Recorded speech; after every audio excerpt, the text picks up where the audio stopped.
Why the iHerb app is not working properly. Today we will discuss the complete details. Don't skip the video, watch the full video. Hello guys and welcome back to my YouTube channel Shaem Tech BD.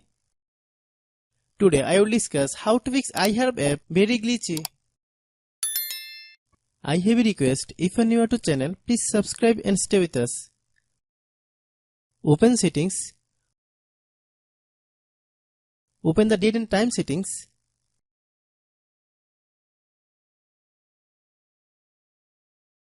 Tap Set Time automatically to reset time to whatever location you are currently at. Click Back. Click About Device.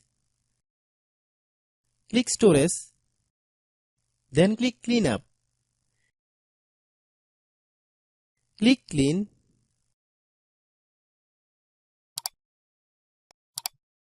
Open Settings. Click Apps. Click App Management. Find iHerb app.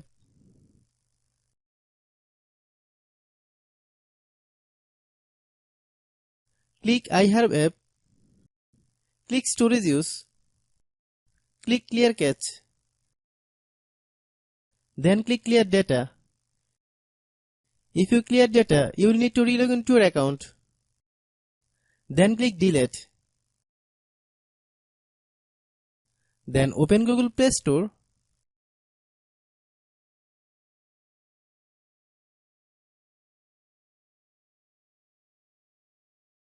Then search iHerb app. Click iHerb app. If you get any updates, please update. Hope your issue is solved. If anyone still has problem, it might be a server problem. Please try again after a while. Hope you understand. I have a request. If you are new to channel, please subscribe and stay with us. By watching my tutorial for more tech videos, you can subscribe.